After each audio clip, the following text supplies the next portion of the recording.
Hey everyone, before we dive into this chilling tale, please hit that subscribe button and join my channel. I'd love to hear in the comments where you're watching this story of mystery and revenge from. Let me know how far this tale has traveled. This morning started like any other, with me hurrying to clean up the breakfast dishes. My older son, Stephen, had already left for his architecture job, leaving the house in a peaceful hush. My 7-year-old grandson, Matthew, that bright little spark, had been whisked away by the school bus. My daughter-in-law, Araceli, had just headed upstairs, her gentle voice calling down, "Mom, I'm hopping in the shower real quick." I smiled, giving a quick nod, and finished tidying the kitchen. The last plate was barely in the cupboard when the phone rang. Wiping my hands on my apron, I rushed to pick it up. It was my younger son, Ivan, his warm voice like a burst of sunshine. "Hey, Mom, just checking in during a layover." Ivan, my co-pilot's son, always chasing his dream of soaring through the skies, brought a grin to my face. We chatted about his latest flight, his laughter filling the line with joy.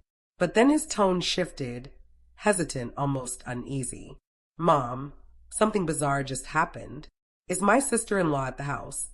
I frowned, glancing toward the staircase where the faint sound of running water echoed.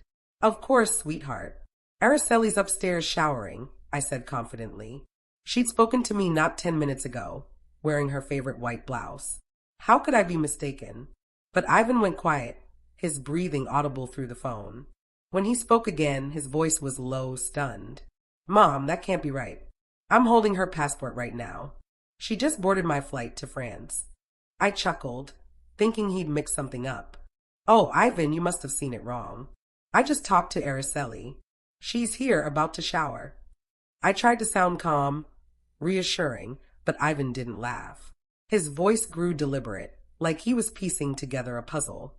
He explained that after the passengers boarded, he'd gone back for some forgotten documents and found a passport near the gate. Intending to hand it to airport staff, he opened it and froze. Araceli's photo stared back at him, her name unmistakable. My pulse quickened, but I clung to reason. "Are you certain, Ivan? It could belong to someone else," I said, though a flicker of doubt pricked at me. He sighed, his voice a blend of confusion and certainty. "Mom, I checked the cabin. She's in first class, sitting next to some wealthy-looking guy. They're talking close, like a couple." His words hit like a jolt. I stood there, clutching the phone, my mind reeling. A couple? Impossible. I just heard Araceli's voice upstairs. But then the shower stopped and her voice floated down again, soft but clear. "Mom, who's on the phone?" My heart pounded so fiercely I thought it might burst. "Just a friend," I stammered, my voice shaky, hurrying to the living room to avoid her gaze as she peeked down, her hair dripping wet. I shut the door and whispered into the phone, "Ivan, she's here." "I just heard her. Are you sure you're not mistaken?" Silence again, then his voice turned sharp. "Mom, it's not a mistake. I'm looking at her on this plane right now." My mind went blank. I hung up, hands trembling so much I nearly dropped the receiver. The bright sunlight streaming into the living room felt stifling. Sinking onto the couch, I tried to breathe, but a heavy question weighed on me. If Araceli was here, who was on Ivan's flight? And if she was on the flight, who was in my house? Soon after, Araceli came downstairs in a light blue dress, her hair still damp, her smile as warm as ever. "Mom, I'm heading to the market early. Need any veggies or anything?" Her voice was kind, familiar, but I could only muster a weak smile, my insides churning. "Some tomatoes, please." I managed, my throat tight. She grabbed her wicker basket and left, her figure vanishing beyond the gate. I stood frozen, watching her go, my thoughts a storm. Ivan wouldn't lie. He's always been honest, sensitive, devoted to family. But Araceli, the daughter-in-law I'd known for years, had been right in front of me, unmistakable. Could I have missed something? Was there a secret in this house I'd been too blind to see? I sat in the quiet living room, sunlight filtering through the curtains, casting soft stripes across the tiles. The armchair where I read to Matthew, or knit, felt heavier today. Ivan's call replayed in my mind, each word a sharp pang. The family photos on the wall, Stephen and Araceli's wedding, baby Matthew, Ivan beaming in his pilot's uniform, now seemed clouded, uncertain. I'm Stella Brooks, a 65-year-old widow living in a calm Phoenix, Arizona neighborhood. My husband, Raphael, passed away a decade ago, leaving me with my two beloved sons.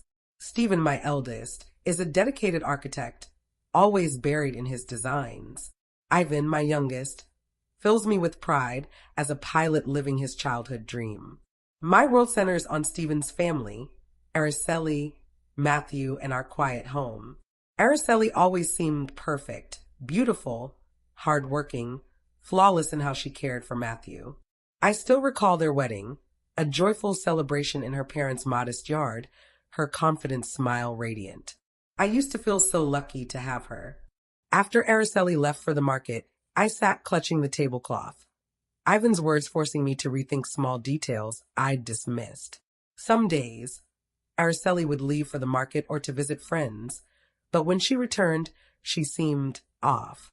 One day she'd be warm, cuddling Matthew and singing him to sleep. The next, she'd snap at me for misplacing a salt shaker. I chalked it up to a young woman's mood swings, but now I wasn't sure.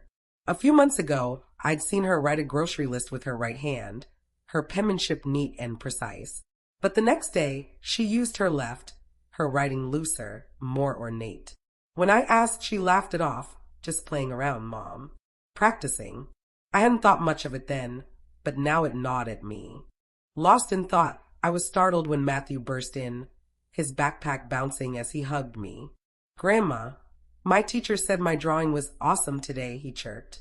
I ruffled his hair, forcing a smile despite the weight in my chest.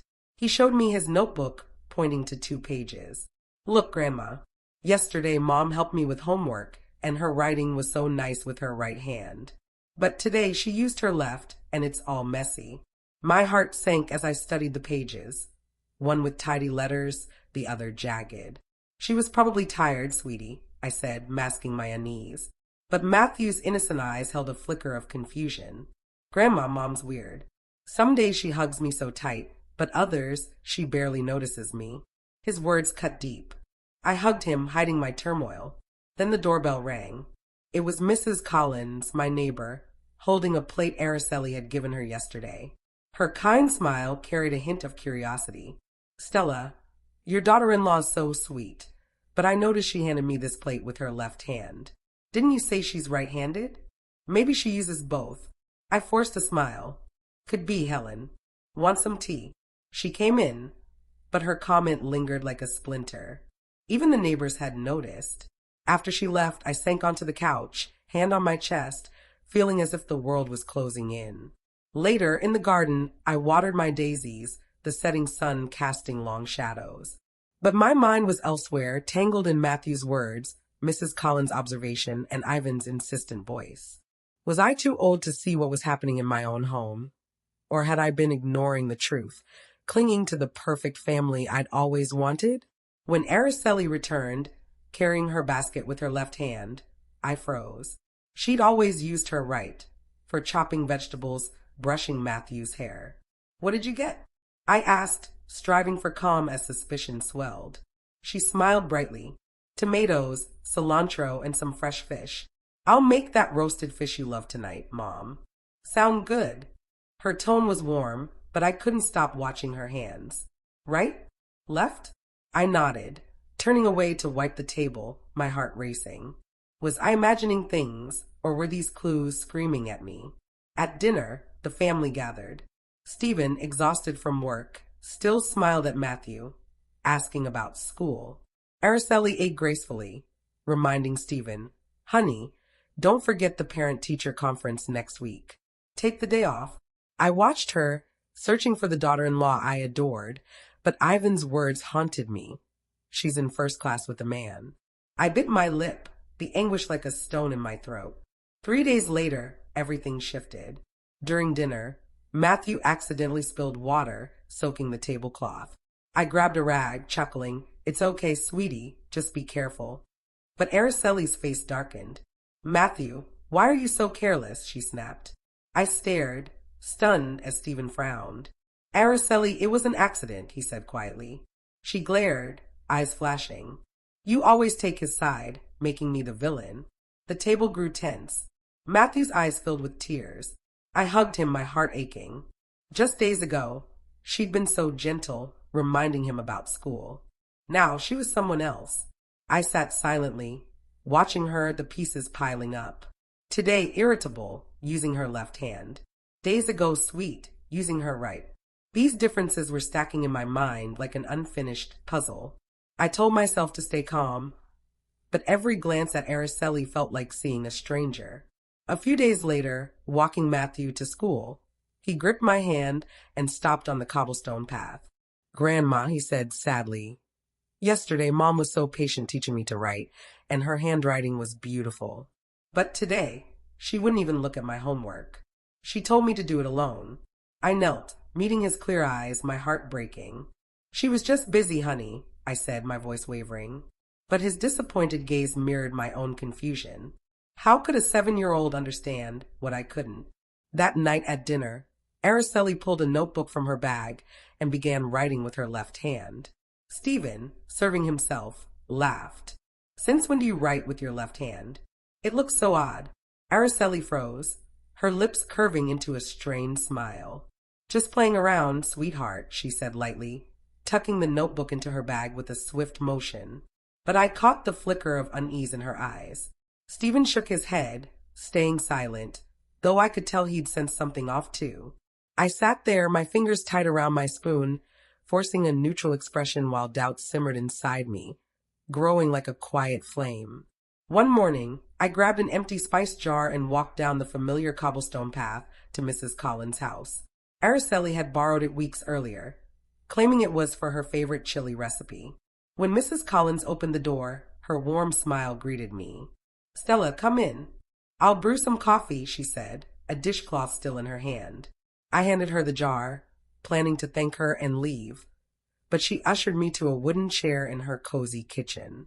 The air carried the rich scent of roasted coffee, yet I couldn't unwind. Mrs. Collins' eyes clouded with concern as she lowered her voice.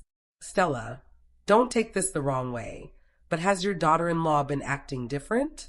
One day she's all smiles, asking about my kids, and the next, she walks right past me like I'm a stranger. Her words hit like a pebble rippling through the uneasy waters of my heart. I forced a smile. She was probably just rushed, Helen. You know how it is with young folks. But inside, I was unraveling. Mrs. Collins wasn't one to gossip. She noticed things, felt them deeply. If she saw something strange in Araceli, my suspicions weren't just in my head anymore. I lingered a bit, sipped the now cold coffee, and said goodbye, my chest heavy. On my way home, I stopped by Mr. Johnson's bakery, where I always picked up sweet rolls for Matthew. Mr. Johnson grinned from behind the counter.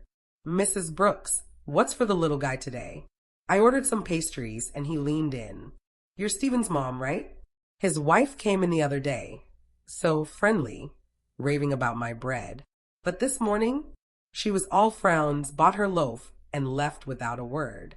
My grip tightened on my purse strap. She was probably just tired, Joe, I managed, my voice shaky. I thanked him and hurried out. His words cut deeper into the growing knot of doubt within me. Back home, I brewed tea and sat on the porch.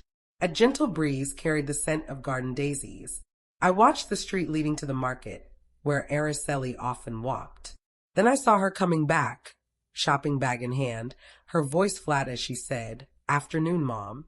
No trace of the joy she'd shown yesterday, boasting about her cilantro bargain. I nodded, murmuring, "Back so soon." But my eyes lingered on her navy blouse, different from the white one she'd worn when she left. Softly, I asked why the new blouse. She hesitated, then said quickly, "Oh, I spilled something and had to change." Her half-smile didn't reach her eyes as she darted to the kitchen. I sat there, teacup in hand, a weight pressing on my chest. Mrs. Collins' words, Mr. Johnson's observation, Araceli's quick excuse, they all screamed at me to stop ignoring the signs. That night at dinner, Matthew chattered about school in his bright voice, but Araceli only nodded, distant, unlike her usual warmth.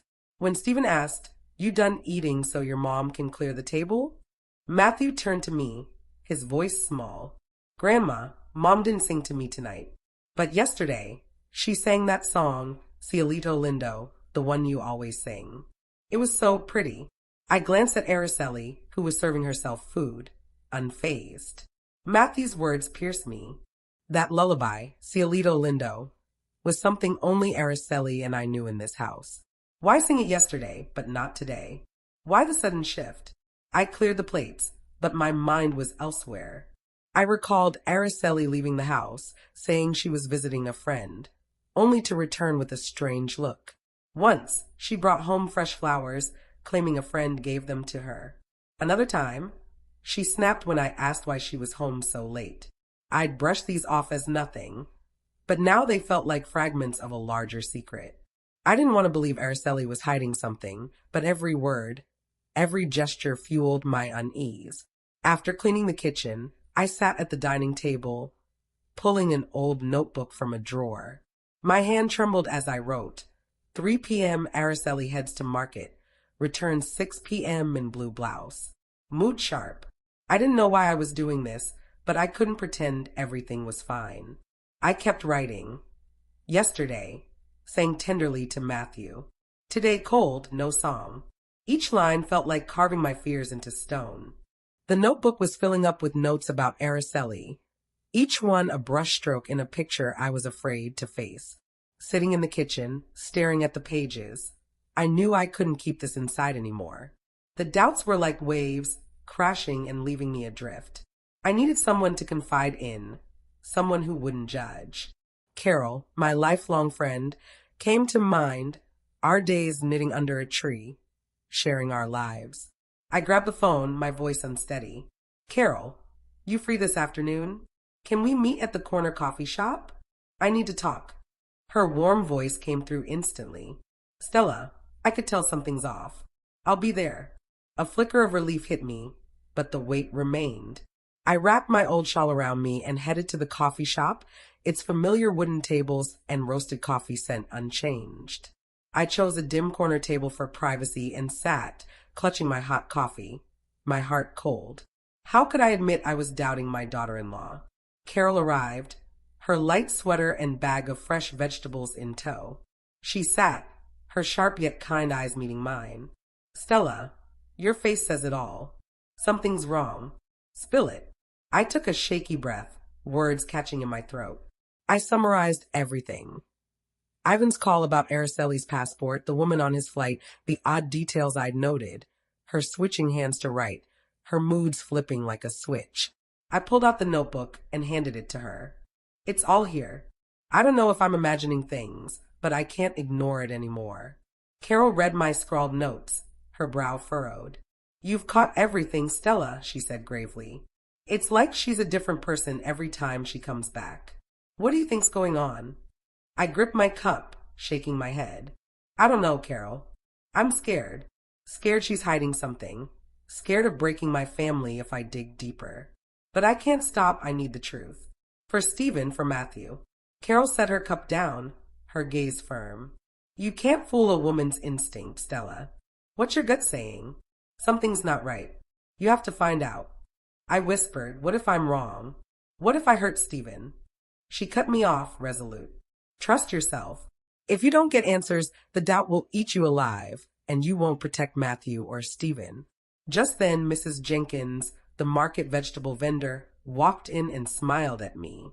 Mrs. Brooks, fancy seeing you. Last week, your daughter-in-law was so sweet at the market, even bought extra cilantro. But this morning, she was all business, didn't even say hi. Is she okay? I forced a smile. Just tired, Marie. But inside, I was thinking. Another person noticing Araceli's strangeness.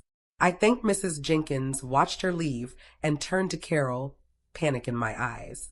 She took my hand, her voice softening. See, Stella? It's not just you. Even neighbors see it. Stop doubting yourself. Keep tracking everything, and if you must, follow her. Not to harm her, but to protect your family. I nodded, my heart heavy. Carol was right, but trailing my daughter-in-law felt like betraying my family.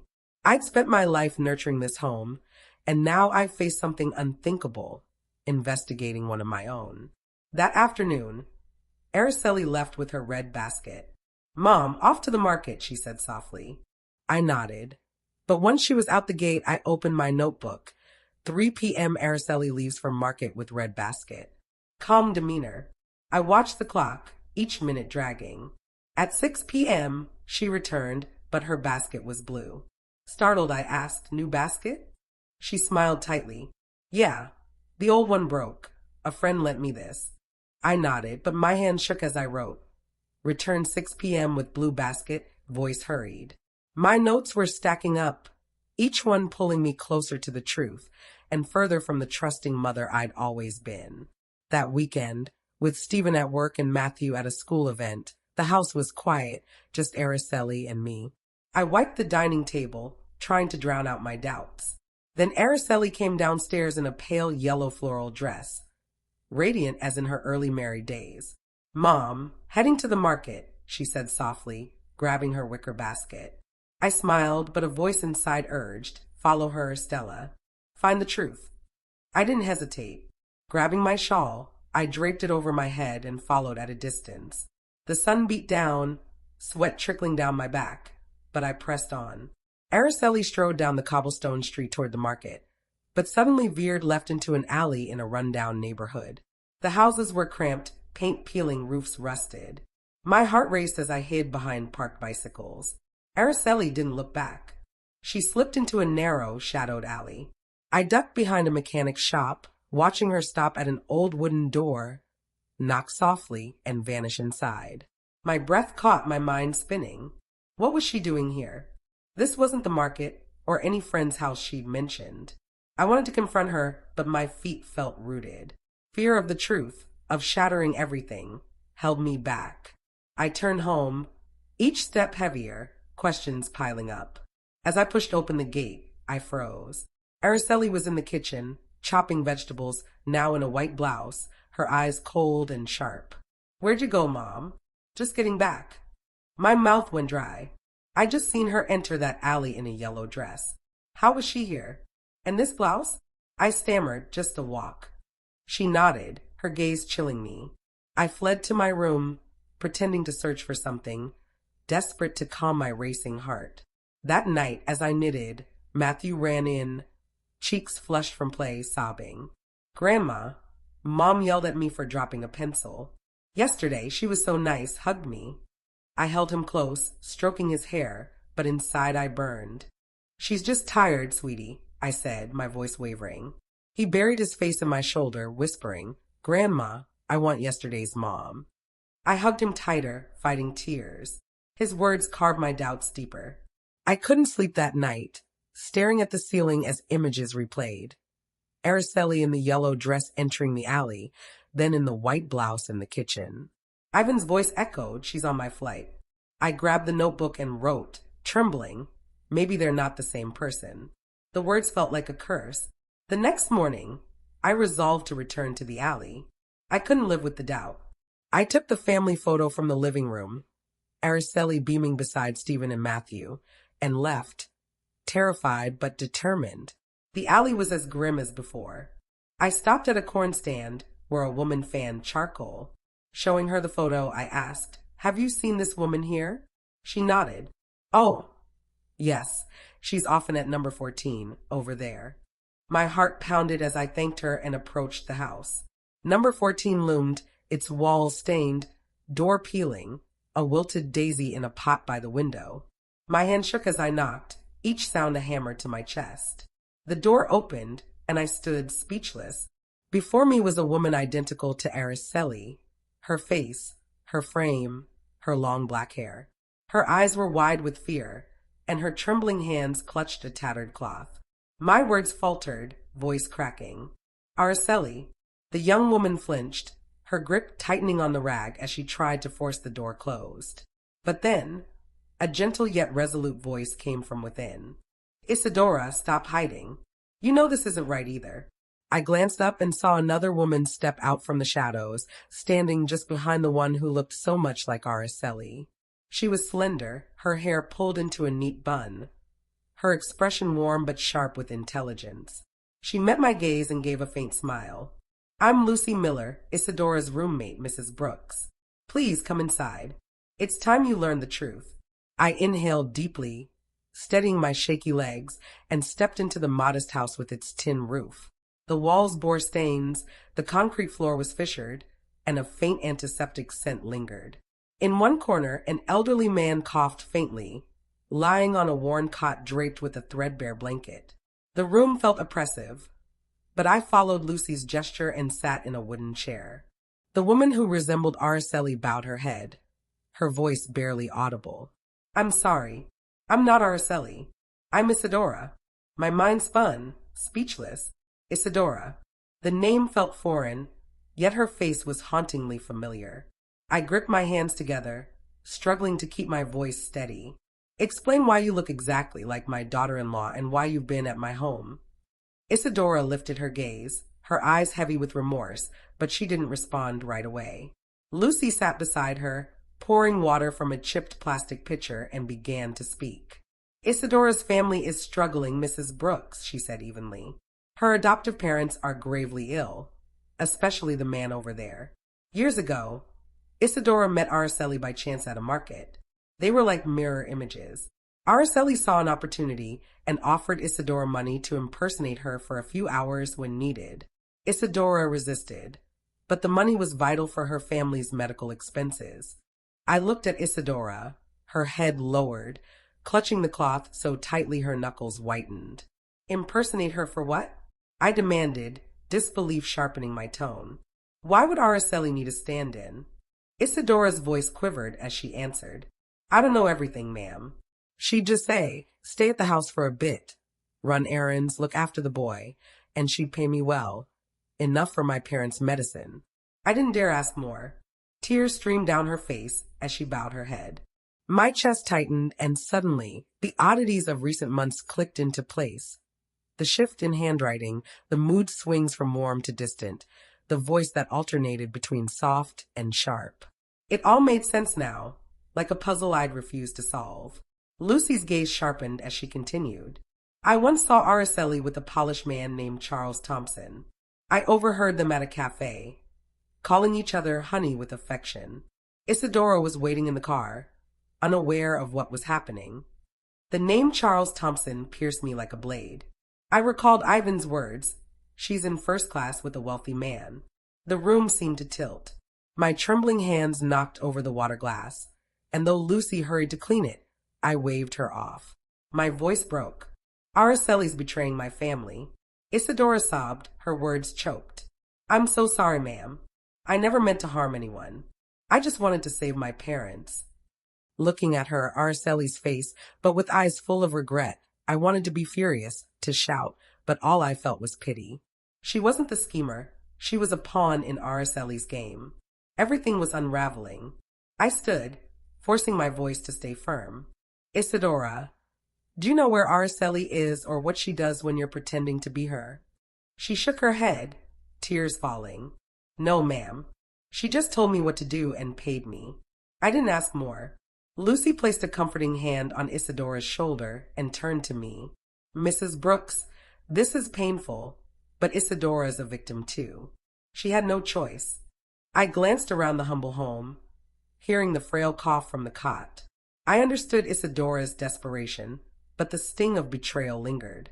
Clenching my fist to hold back tears, I said, I don't blame you, Isadora, but I need the truth to protect my son and grandson.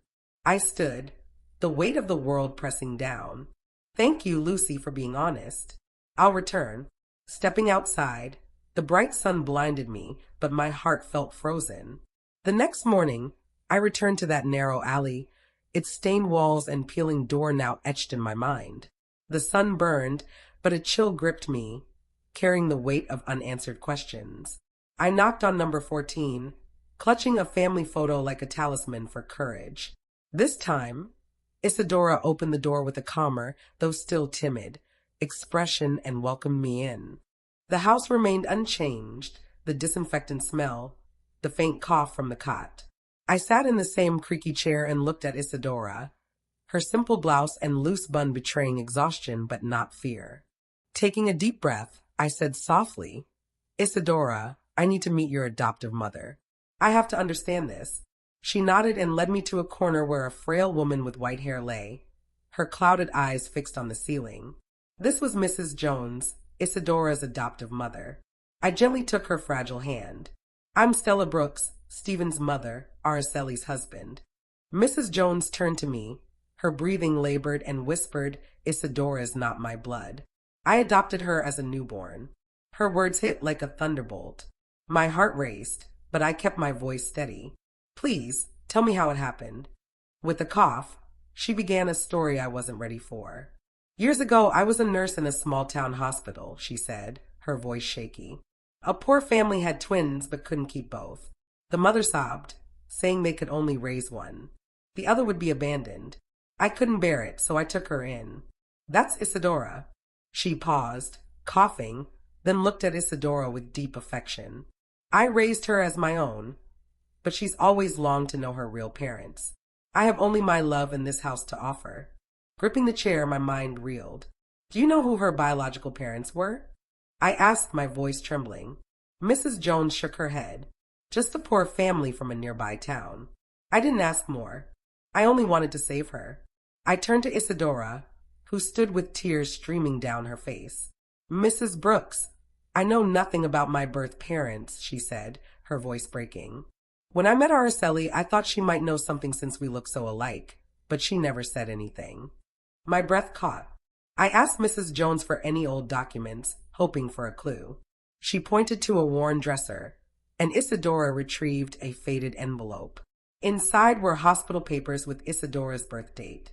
My heart stopped. They matched Araceli's, the date I'd seen on her marriage documents. Holding the papers with shaking hands, I looked at Isadora. You and Araceli might be twins, I said, my voice faint.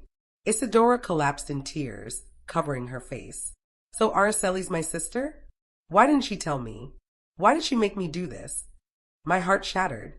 I recalled Araceli's radiant confidence at my home, the perfect wife and mother I'd trusted. Now I knew she deceived us and exploited her own sister to hide secrets I couldn't fathom. I placed a hand on Isadora's shoulder, my voice firm despite the pain. Isadora, no one will use you again.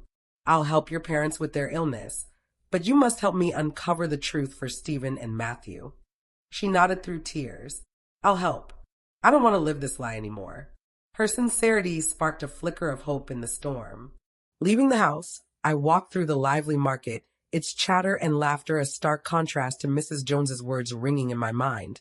2 twins, one abandoned. Their paths now tangled in my family. Back home, my soul was in chaos, like a field ravaged by a storm. The truth about Araceli and Isadora weighed like a stone on my chest. I faced a daunting choice. Confront my daughter-in-law and reveal her deception to Stephen and Matthew. That night, I called Ivan, my voice steady despite my trembling heart. Ivan, come home tomorrow night. I need you to clear some things up. His voice carried concern. Mom, is something wrong? I replied firmly, just come, honey. Bring Araceli's electronic passport. He agreed without further questions. Hanging up, I sat, feeling the world collapse around me, knowing tomorrow would change our family forever. The next day, I rose early, preparing a grand family dinner. I spread a white tablecloth, lit candles, and cooked Stephen's favorite chili and Matthew's beloved roasted fish. This wasn't a celebration, but a marker of a turning point. In the kitchen, chopping vegetables, my mind drifted between the alley and Isadora's words. Each slice of the knife felt like a cut to my heart. Stephen arrived at dusk, weary from work, surprised by the set table. What's the occasion, Mom? I smiled, masking my turmoil. Just a family dinner. Sit, honey.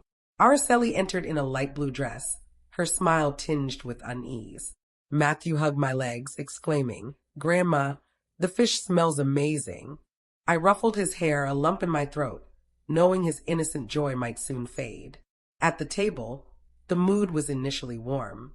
Stephen shared work stories, Matthew chattered about a school drawing, and Araceli commented sparingly, her hand trembling on her spoon. I took a deep breath and signaled Ivan, waiting outside. He entered, followed by Isadora in a plain dress, her face, Araceli's face, etched with distress. The table fell silent. Matthew, confused, looked between them. Why are there two moms? Stephen paled, his spoon clattering, and Araceli leapt up, shouting, What's going on, Mom? I stood, gripping the table. Sit, Araceli, I said slowly. We need to clear this up. I recounted everything. Ivan's airport call, Araceli's handwriting changes, her shifting demeanor, and my visit to the alley where I uncovered the twin secret. You and Isadora are sisters, I said, locking eyes with her.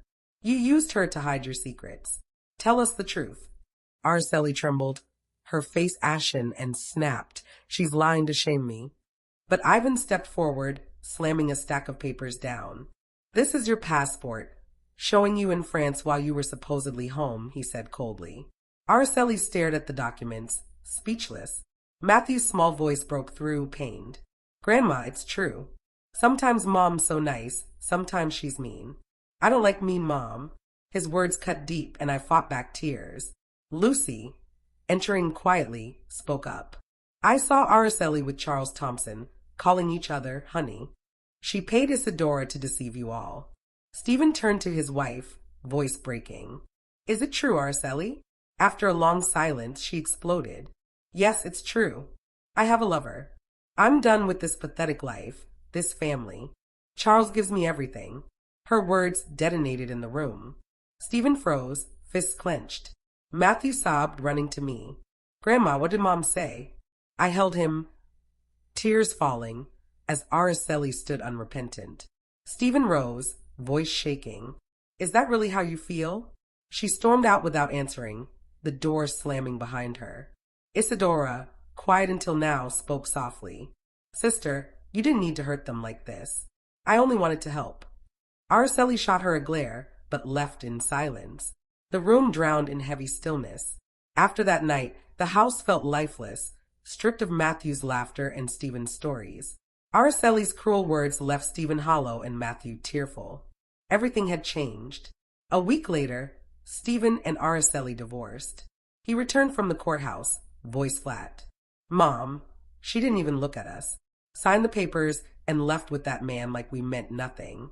Araceli abandoned Matthew, as if he were a role she discarded. My heart broke for my son and grandson. We'll always be here for Matthew, I said, voice wavering. But I knew healing would take time. Stephen grew quiet, burying himself in work or watching Matthew play. His eyes held the same grief as my late husband Raphael's in his final days. I longed to comfort him but didn't know how. Then Isadora became a quiet light in our darkness. She visited daily, bringing warm meals, playing with Matthew, and drying his tears when he asked, Auntie, where's my real mom? Her face, so like Araceli's, carried a different soul, kind, patient, sparking Matthew's laughter. One afternoon, Matthew ran to her, calling out, Mom, Isadora, teach me to draw a bird. My heart caught he'd called her Mom with a joy I hadn't seen in weeks. Isadora smiled, ruffling his hair. Okay, love, but make it beautiful for me. Tears welled as I watched, Matthew's innocent words easing my pain. Isadora wasn't just a stand-in. She was becoming family. One evening, Stephen called me to the living room. He held a small ring, hands trembling, eyes nervous yet resolute. Isadora stood beside him, cheeks flushed, eyes bright. He knelt. Isadora, you've brought light to me and Matthew. Will you be my wife, his mother? Tears streamed down her face as she looked to me. I took her hand, nodding. You've been family for a while, dear. She hugged me, her tears soaking my shoulder, and I felt our family begin to mend. Their wedding was simple, brimming with love. I stood in the yard, gazing at red roses on the fence, hearing Matthew's giggles in his tiny suit as Stephen's best man. Ivan, back from a work trip, beamed beside his brother.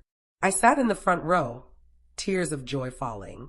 Isadora, in a modest dress, held Stephen's hand, and I knew we'd found a true heart. Life settled. Isadora cared for Stephen and Matthew with quiet devotion, cooking meals, singing Cielito Lindo to Matthew as I once did for my sons. She listened to Stephen's plans with pride. Matthew, nestled with her, called her Mom, with a radiant smile, no longer asking about Araceli. Our wounds slowly healed. One night on the porch, the breeze soft, I heard Matthew's laughter and Isadora's gentle voice inside. Peeking in, I saw her set a cup of tea by Stephen, kissing his forehead. Smiling, my heart found peace.